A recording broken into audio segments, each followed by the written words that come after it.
Hey, it's Alan, and I just wanted to let you know that you can now listen to the ongoing history of new music early and ad-free on Amazon Music, included with Prime. One thing before we start the show. I want to let you know about a special interview you'll hear at the end of this episode. It's with the host of a brand new podcast called Architects, the Architects of Art. The cool thing is this show is hosted by Director X and Taj Critchlow, two of the biggest music video directors on the planet. These guys are responsible for game-changing videos from artists like Drake and Coldplay and Kendrick Lamar and so many more. Hope you enjoyed the discussion. I sure did. That's coming up at the end of this episode. All right, let's get on with things. I don't know if you know this about me or not, but I do a lot of traveling to places where they don't speak a lot of English or where English isn't spoken very well. The best example for me was China.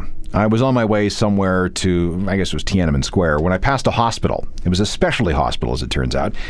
And I knew this to be true because on the roof was a sign that spelled out everything in big yellow neon letters. It said, Dongda Hospital for Anus and Intestine Disease. What they actually meant to say was, Hospital for Proctology. And yeah, it was corrected in time for the 2008 Olympics. Anyway, what I'm trying to say here is that being dropped into a situation where you don't speak the language, or vice versa, can be annoying, intimidating, and downright frightening. Which brings me to music. If you're a fan, there's nothing worse than finding yourself in the midst of a conversation where you don't know the language. People are throwing around names and terms like you're supposed to know what's going on, but you just don't. And at that point, what do? You turtle, you shut down. The last thing you want to do is make yourself look stupid. And at the same time, you somehow feel inadequate. And you feel excluded. Well, I guess if I were a real music fan, I would know what that jerk was talking about. And if that happens too many times, then you become intimidated, and you don't ask for anyone to explain things to you. You end up perpetually in the dark, and maybe your enjoyment of music, your involvement in music, suffers. Well, I think that's just wrong. Let's see if we can't learn a few new terms so the next time Smarty Pants dude at the party or that cooler-than-thou blogger starts dropping names and terms, you can keep up. Or better yet, maybe even expose that person as a snob and a fraud. This is the Ongoing History of New Music podcast with Alan Cross. Come on, artists, the day is here, and your mission is very clear. Put an end to the bourgeoisie, and death to everyone who's never heard of me. Hello and welcome to a non-threatening, non-judgmental, and very gentle mini-course in rock snobbery. I'm Alan Cross. The spectrum of engagement by music fans of music is very wide. On one end, you have the soccer mom who really only cares about songs that she can sing along to as she drives little Dakota from ballet class to swimming lessons in the minivan. If she buys any music at all, it's probably from Walmart or maybe from the counter at Starbucks. On the other end is the music obsessive, who spends far too much time online searching through obscure blogs and torrent sites in a never-ending effort to be among the first people to know about the next big thing, no matter how weird and how niche-y. In between is everybody else, people who want to keep up with music, but actually have lives to attend to, so maybe some stuff falls through the cracks. Now, if you're listening to this show, that probably describes you. And I'm going to guess that you often run across terms and references that leave you baffled and feeling, a little left out of the conversation. So let's try and fix that. A word that's being thrown around a lot these days is indie. Now, what exactly does indie mean? Well, if you live in North America, the answer is more complicated than you might think and requires a backstory. See, originally, indie was the British equivalent of the North American term alternative. Now, alternative dates back to at least 1980, a time when rock was really starting to fragment. Up until about 1977, there were only a few major types of popular music. You had pop, you had rock, you had country, and R&B. Yeah, there were subgenres and flavors of each, but everything could be grouped under one of those four headings. Then disco hit, which created a series of schisms in both pop and R&B.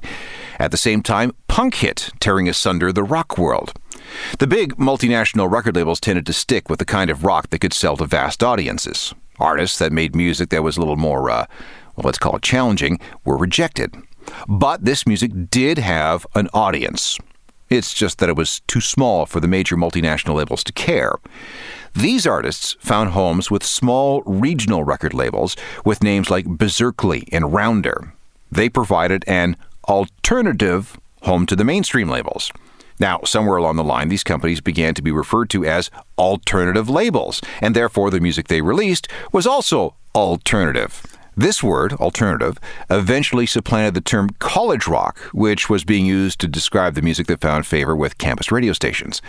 Now, by the time we got to the grunge era of the early 90s, alternative was being used to describe a new generation of music that had descended from punk and new wave, and not from Led Zeppelin and the Beatles. Didn't matter if it came from a major label or not. The word alternative described an aesthetic and a sensibility, not a point of record label origin. It also lost a lot of its countercultural significance, but that's a story for another day. Now, the UK music scene followed a similar path, except that they never took to the word alternative. Their word was indie, music that came from small record labels that were not owned by any of the major multinational companies. Even when we got to the 1990s, North America was all about being part of the alternative nation, and the major labels were jumping on the bandwagon, the Brits stuck with indie. Now, you might want to ask why. Well, partly because the Brits love their record charts. An official independent record chart had been part of the music culture since at least 1980. The progress and the popularity of indie artists was available on a weekly and widely publicized basis. Then, in 1986, as part of a way to set itself apart from a huge array of other music publications, the New Musical Express bundled a free cassette with an issue. They called that cassette C86, and it featured 22 independent bands of the day. And that cassette proved to be immensely popular and influential. But this cassette also intensified a war within the British music media. Every publication got deeper into discovering new music, championing new music, and then destroying the bands as quickly as they had raised them up. The indie scene became the major source for content for these papers and these magazines. Now here's an example from the C86 compilation. These are the Mighty Lemon Drops. Think I'm going up again, hear the angels call. Think I'm going up again, catch me when I fall. The Mighty Lemon Drops with Happy Head. That's a track from the hugely influential C86 cassette compilation from 1986. Now, by the 1990s, indie culture was deeply entrenched across the UK. The Manchester scene was a big part of that, thanks to labels like Factory. Then came Britpop, which really thrust indie bands into the mainstream. And today, much of the British rock scene is dominated by independent labels like Domino and Cooking Vinyl and Go Discs, Rough Trade, XL Recording, and dozens more. So you got all that? Well, we still haven't answered the original question. What does indie mean today in North America? Well, essentially it means any music from artists who work within an expanding network of record labels that aren't associated with the 4 remaining major labels. But, like the term alternative, indie has also become associated with a certain aesthetic and sensibility. And to some people, indie is a sound. And it doesn't matter where it originates. To them, indie can even come from a major label. Further blurring the lines is that many independent record labels have struck distribution deals with the majors. For a piece of the action, the majors help the indies get their product into stores. The indies are still independent, but they get help from the multinationals. And then there are those artists who fight to stay away from all this. They want to keep their original underground cred and find alternate ways of promoting themselves and distributing their music. Things like blogs and MySpace and Facebook and YouTube and SoundCloud and Bandcamp. So you see there's this huge gulf about what constitutes an indie band in North America. And there are often big fights over who's indie and who's not. It all depends on your perspective. Now, this band is definitely indie. They record for Merge Records, an independent label set up in Durham, North Carolina, by a couple of members of a 90s indie band called Superchunk. Their biggest success? Well, these guys, the Arcade Fire.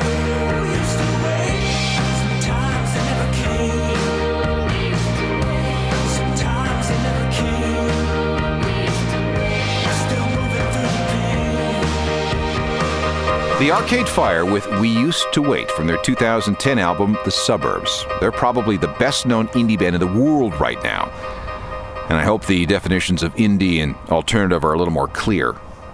Well, as clear as they can be anyway. Let's move on to another set of terms. And I want to talk about any genre that has the word post as a prefix. I mean, we've got post-punk, post-metal, post-hardcore. What the hell does that mean? Well, it means a sound and scene that's a close descendant of another sound and scene. In the case of post-punk, for example, the term is used to describe a band or a sound which isn't punk rock, but listening to them, you could tell that punk had happened. That sound, that band, that song could not have happened without punk coming first. Same thing in the case of post-hardcore. It's a band with a sound that could have not existed had it not been preceded and influenced by hardcore punk. The DNA is similar, but evolved. Post-metal, same deal. It's a way of describing a band who has taken metal to some kind of a next level. In other words, you can put post in front of just about any genre to describe a band's sound that's at least once removed from the sound before it. Of these terms, the oldest is post-punk. And as far as anybody can tell, the first time it was used in print was in a British magazine called Sounds in 1977. The writer used the term to describe a new group called Susie and the Banshees. They weren't punk rock, but they couldn't have existed without it. If we use that as our yardstick, this could be the very first post-punk single. It's Susie and the Banshees with Hong Kong Garden.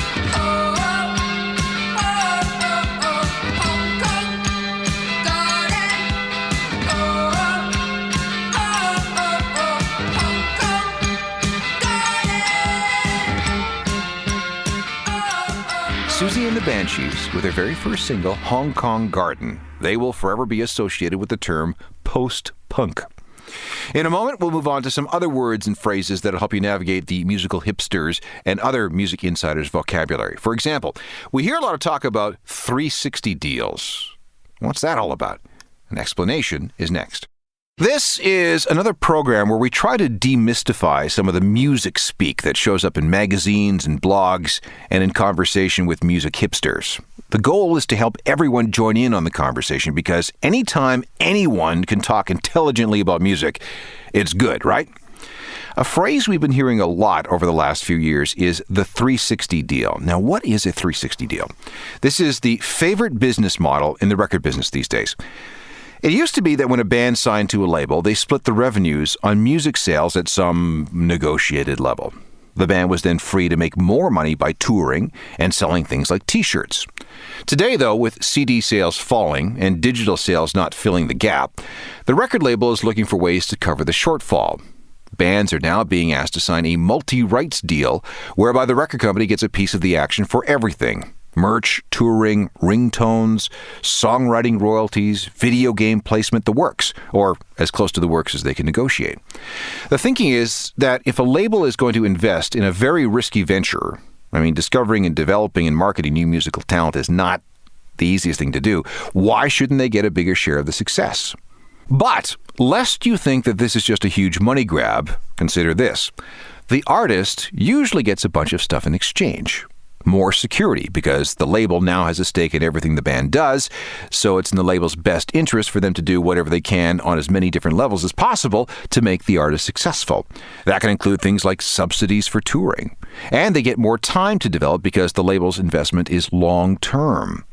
And in some cases, the artist gets a whole lot more money up front, forcing the record label to work hard to recoup that money over a specified number of years. You with me so far? Here's an example of a young band who signed a 360 deal. Paramore is from a tiny town in Tennessee. They were originally signed to a label called Fueled by Ramen, who struck a deal with Atlantic Records, which is owned by the Warner Music Group, which is one of the major labels. Their deal was very 360. They got things like new gear and a new van, and money also went to the mother of singer Hayley Williams. See, Hayley was still in high school when the band started to take off, and the money to her mom was used to continue Hayley's schooling while she was on the road. Paramore developed slowly, away from the mainstream, and by the time the dust cleared from their third album, they were selling records by the millions. It's an example of a 360 deal that worked for everybody, at least until the band blew up.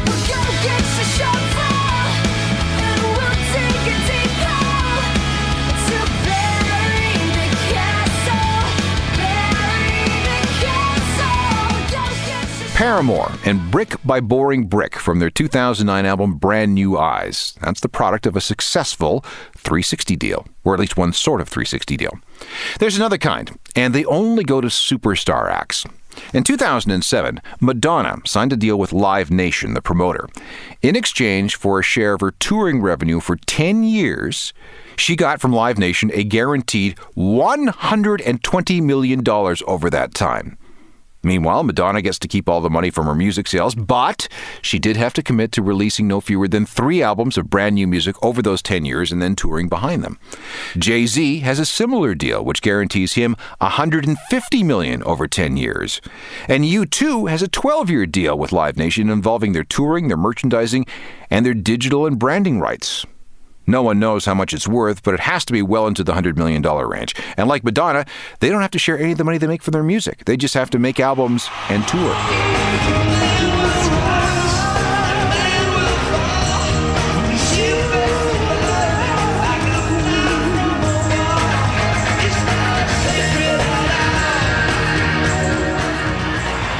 U2, members of a special section of the 360 Club, which relates to their deal with Live Nation and not their 360 tour, of course. That just confuses things. Coming up next, more music speak detangled. For example, what does it mean when a record gets mastered? Welcome back, I'm Alan Cross, and we're trying to sort through the vocabulary used by music hipsters. I figure if we all speak the same language, we can all participate, right? We often hear about a recording being mastered and then remastered. What does that mean exactly? Well, when a band goes into a studio to record some songs, the final result is sent somewhere else to receive a final bit of polish before the music is transferred to CD or a digital file or whatever else that somebody can buy. This polished up final version is the version from which all copies of the recording will be made in the future. It is the master recording. This means it's absolutely critical to tune the recording so it sounds the best it possibly can sound. Much money is spent on mastering engineers, the people with golden ears and super high-end studio equipment who know how to make a recording so it sounds its absolute best. Minor flaws are edited out. Any hiss is reduced as much as possible. All the songs are set up so they're the same volume. The stereo image is adjusted for maximum effect. High frequencies are sweetened and the bass is tweaked. Now, let me give you an example. When Nirvana recorded the Nevermind album with producer Butch Vig, they came out of the studio with a very raw, punk rock-sounding record. They tried to mix it into something that sounded good, but they couldn't get it right. It was then suggested that Nevermind be mastered by someone else. Kurt Cobain picked a guy named Andy Wallace, who, at the time, was well known for the sound he was able to get from Slayer. Wallace touched up the guitars, giving them more of a sparkly edge. The vocals were brought forward in the mix, and the drums were made bigger and heavier. That version of the album was then sent to a special mastering studio in Hollywood, where a guy named Howie Weinberg gave it a very fine-tooth once-over. Once he was finished, Nevermind was done and ready to be pressed onto CD at manufacturing plants all over the world. And, well, we all know how that turned out, right? Now that you know what was done to the record, listen to this song with new ears. Note the crispness of the cymbals. Note the bigness of the drums and the equalization, the tone controls on Kurt's voice that allows it to cut through. That's good mastering.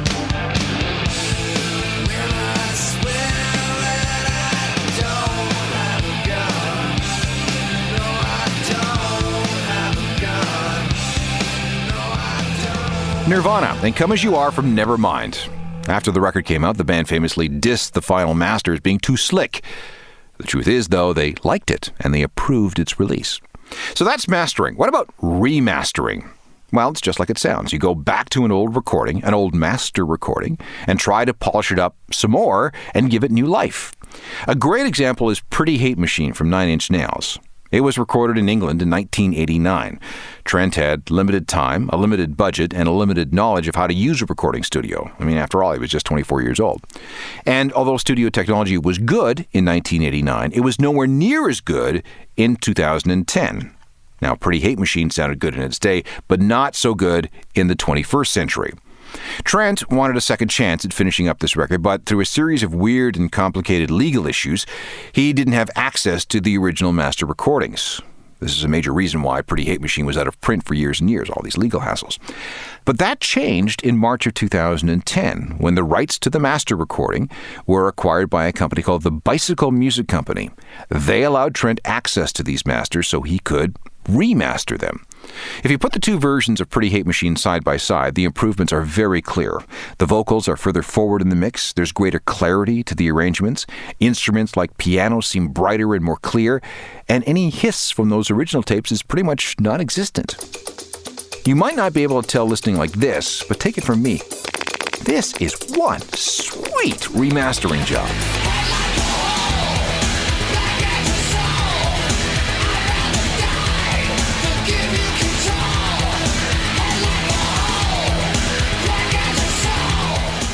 Remastered 9 Inch Nails. Again, I don't know if you can hear all the subtleties listening like this over the radio or online, but trust me, as someone who has listened to the original version a million times, this remaster sounds way better. It's an excellent reason to buy the CD again, even if you already have it.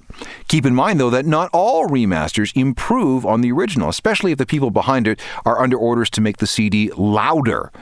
If that's the case, they apply additional compression, which then just completely screws up the dynamic range of the music, and well, I think you end up with a mess. So buyer beware. I hope this helped. Again, I'm a big believer in everybody being able to talk knowledgeably about music. The key is understanding the language. That way you participate more, which should means that your overall enjoyment of music should go up. Technical production for all this, including any remastering that's required, is by Rob Johnston. I'm Alan Cross. You've been listening to the Ongoing History of New Music podcast with Alan Cross. Subscribe to the podcast through iTunes, Google Play, Stitcher, Spotify, and everywhere you find your favorite podcasts.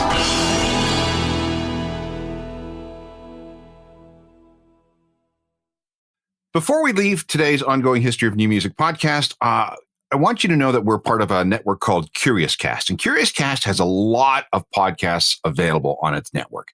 And one of the new ones is called Artcatechs. And I have two of the hosts of Artcatechs with me here. We have Taj Krishlow and Director X. And we want to give you a bit of an introduction to what this new podcast is all about. So who wants to go first and explain exactly what you guys will be doing? And obviously, here's a hint. If you're at the end of this podcast, my podcast, Chance Start has something to do with music. So our show is pretty much about, it's in the world of music. It's pretty much us sitting down with storytellers that come from music videos. I feel like we live in a world where we don't give these amazing creative artists the flowers they deserve. They create some of the most impactful content on the planet that gets a lot of eyeballs on it. And coming from the world of music video, being in the business for over 20 years, we felt it was necessary to create a show like Architects, to sit down and hear their stories, their come-ups, their journey, their process of creating some of the most iconic music videos, films, and content on the planet. Now, you guys have been deeply involved in this world for, like you say, a long time. Who have you worked with? I've directed videos for Alicia Keys, Puff Daddy, Cisco, Destiny's Child, Drake, Justin Bieber, 2 Chainz, Rosalia, Iggy Azalea, Sean Paul, Beanie Man, Ariana Grande. Okay, now you're just bragging. Korn, John Mayer, the list goes on. Like this has literally been a crazy journey, and I always say X is the GOAT because as long as he's been doing it, like late 90s to now, it's still relevant. Like we broke our production company Fella with this music video for DJ Khaled, Drake, and Bieber called Pop Star. So it's been a crazy journey, and we're 2 kids from Brampton, Ontario, that went out to make art that broke out to the world, and now we're using our podcast as another form of storytelling, but through an audio medium. Okay. How are you going to make that transition? You've been telling stories through video. Now it's going to be only audio. So you're going to have to change your style a little bit, I guess. I mean, we're talking to the creators, so it's a different kind of thing. You know what I mean? The story is the story of the maker. So it's not conceptualizing music and visuals to it. It's talking like the first podcast, the debut of the show was with Dave Myers, another guy that's been in the game for a long, long time, and just talking about the philosophy behind his approach to art, the work he's done, and as well digging into some of the larger world issues out there. Like we have a whole talk about Black Lives Matter on that podcast, and being a white director and his perspective coming up in a Black music world. So it's a little different than what we're used to doing. Without any spoilers, give me the kind of stories that you'll be telling. Give me an example of a story. I guess the examples is pretty much their come up, what drew them in to get into this world of filmmaking, their influences, their highs, their lows, and pretty much their breakthrough moment. And a lot of times, to your point, Alan, like when you watch a music video, you're just seeing the end result, but you don't see what went into to make that product and that piece of art, as far as the storyboards and the art direction and sitting down with your head department and the collaboration. So it's pretty much we're giving them that kind of close set behind experience where you get to see the process of how we get to the finish line, right? I've often watched music videos and wondered, where the hell did this come from? What kind of headspace do you have to be in to come up with these images, these storylines, these things? And I have no idea. Yeah, and that's the point of the show. Like, look, we're probably like around the same age. Like I came up in the 80s era where that's what made me fall in love with music videos, right? The MTV Much Music era, watching videos by like Madonna and Peter Gabriel and like Phil Collins and Michael Jackson and Aerosmith. And I was always fascinated by music videos and the storytelling and the dancing and the style and all that stuff. And that's what made us fall in love with the art. So imagine if you could go back in the days and sit down with Duran Duran and talk about the Hungry Like a Wolf video. Like, what the hell compelled you guys to be in this jungle and just going through this crazy, crazy story and sitting down with like the best of the best and hearing the stories of the directors working with Madonna and working with the Stones. And that's the beauty about the show. It's like we get that access to these filmmakers, to these artists. I've worked with the biggest and brightest artists in the entertainment business, but learn about that journey, that creative journey, that collaboration to make the work that we see that's now on television or on YouTube. And before we jump, I just want to say, please follow us at Architects Pods. I can't wait for this. Sounds like a great series. Looking forward to it. It's called Architects with Karina Evans, Taj Critchlow, and Director X. And I can't wait to hear some of these stories. Thank you so much, you guys. All right.